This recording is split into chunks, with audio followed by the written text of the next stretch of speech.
arrêté à cause de la météo. Comment ça s'est géré, ça, Fred? Bon, tout simplement, on n'est pas beaucoup, donc il y a un groupe qui se retrouve devant, alors on ne prend pas de risque dans le virage. Ça sert à rien aujourd'hui, tant pis on court encore demain. Après, j'ai essayé plusieurs fois, mais les jeunes ont donné du fil à retordre, donc j'ai dit on va attendre le sprint. Bon, c'était tout vite, je pensais pas qu'on allait revenir sur la fin, mais bon, ça a été. Le sprint, lancé à quelle distance? Ici, on sait que tu emmènes du braquet, donc il faut pouvoir emmener et donc partir de loin éventuellement. Disons que j'ai eu un lanceur d'exception à la personne de Laurent, qui emmenait tout le monde, donc c'était pratique. Après, bon, comme ça descendait, on a mis sur la droite, et après ça va, comme ça glissait un peu dans le virage là-bas, il fallait faire attention. Ah oui, c'est sûr, hein, c'est sûr. Thomas, il t'a manqué quoi? Quelques centimètres, parce que finalement, Fred s'est un peu relevé, il a levé les bras. On verra ça à la vidéo, mais a priori, il a gardé quand même quelques petits centimètres. Qu'est-ce qu'il a manqué? Il a trop de force au démarrage. Monsieur Pano, il aurait fallu que la ligne soit 10 mètres plus loin, c'est tout. La ligne 10 mètres plus loin. Ce qu'on va faire, c'est que là, il va faire le championnat national. Après, il te filera un peu de force. Fred, si tu peux lui donner un peu de force après le national. Laurent, d'abord félicitations. Alors Laurent, dans le groupe de tête, je pense que tu as vite compris qu'il n'y avait plus de soucis parce que les autres étaient des premières. Néanmoins, on t'a vu emmener à plusieurs reprises. C'était quoi l'objectif? Rester avec eux et prendre du plaisir? Oui, c'était vrai. Moi, je voulais prendre un peu de plaisir, donner un petit coup de main quand même. Mais ça va du temps. Oui, bon, la vitesse, évidemment, c'est délicat avec les virages, avec les descentes, avec les conditions météo. Dans un temps normal, les vitesses auraient été bien supérieures. Dans le final, tu as tenté quelque chose? Tu voulais finir devant malgré tout? Ou est-ce que tu t'es dit, bah non, je ne vais pas perturber les premières catégories? Moi, je voulais pas perturber les premières. Ça fait partie du jeu, c'est fair play. En tout cas, félicitations. Ça te fait combien de victoires là? Qu'est-ce que ça a donné au jour d'Armance? 8e au général. Oh bah super! Ah bah c'est super! Voilà, c'est que des bonnes nouvelles. Allez, le deuxième de la catégorie.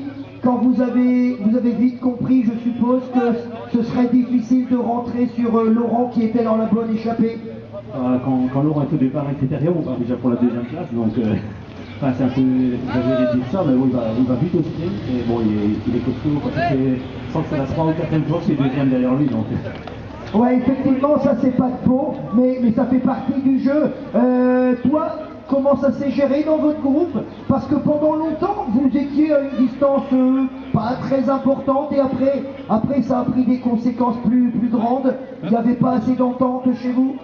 C'est pas une question d'entente, au départ j'étais même pas avec eux, j'ai fait le bon tout seul après 4-5 tours. Quand je suis rentré j'étais cuit et de toute façon je n'ai pas peur de le dire et je m'excuse auprès des 3 gars qui étaient avec moi. J'ai quasiment pas pris de relais, bon j'ai fait le sprint parce qu'il y avait une récompense pour madame, sinon j'aurais pas fait par principe pour les 4 sur 100 parce que bon il méritait la deuxième place.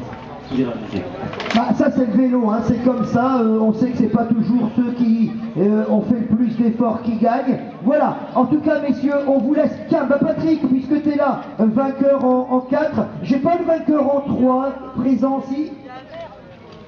Il faut le dire, hein. Condition d'apocalypse. Ah ben le voilà le vainqueur, bah oui c'est vrai, c'est Guillaume. Guillaume Langlais, c'est vrai que je le connais un peu moins, c'est un garçon qui pratique le triathlon et qui aujourd'hui faisait sa première course ufo-lépienne avec cette superbe victoire. Bon, on va demander les avis des deux. Conditions d'apocalypse, il faut vraiment le dire comme ça. Ouais, je pense que la première chose c'était d'abord de rester sur le vélo.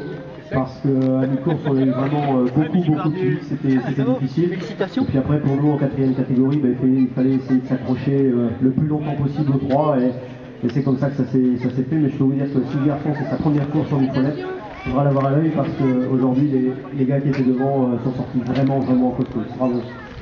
Voilà, surtout que lui n'y était pas, il est parti les rechercher tout seul, hein. Il y avait 2 hommes devant, Romain Beaumont, je ne sais plus le deuxième, c'était Romain Beaumont, et ça me reviendra. Après vous vous êtes retrouvés à 2, Guillaume, parle-moi un peu de Poilon, tu connais mais sous une autre forme, dans le triathlon, il y a de la natation, il y a de la course à pied. Quelle est ta spécialité dans le triathlon? Alors plus précisément, Alors plus précisément, je suis plutôt à duathlète que triathlète. Mais sinon, ma spécialité c'est quand même le vélo sur les 3 disciplines. Tu pratiques le triathlon à quel niveau? Tu fais les grandes distances ou plutôt les intermédiaires?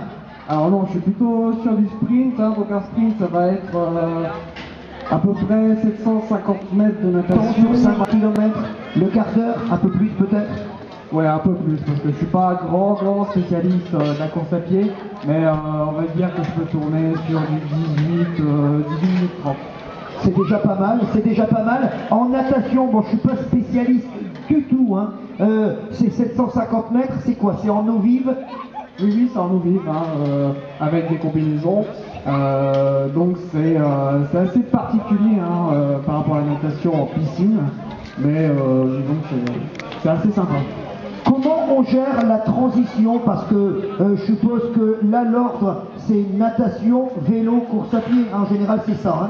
Hein. Comment on gère les transitions? Parce que la natation, le vélo et la course à pied sont quand même des disciplines sacrément différentes hein, au niveau des ressentis. Qu'est-ce qui pose problème dans cette suite de spécialités? Alors la transition la plus compliquée, c'est entre le vélo et la course à pied. Celle-là, je fais vraiment très mal. Quand on n'est pas habitué à faire du triathlon, je peux vous dire que les crampes, ça vient très rapidement. Le vélo, 20 km, c'est quoi? C'est la demi-heure de course? Oui, en général, c'est ça, c'est la demi-heure de course. Bien sûr, tout dépend du profil, hein, parce que demi-heure, ça ne veut rien dire. Des résultats, ça donne quoi? Alors, sur le duathlon sprint de Cambrai, j'ai fait 11e.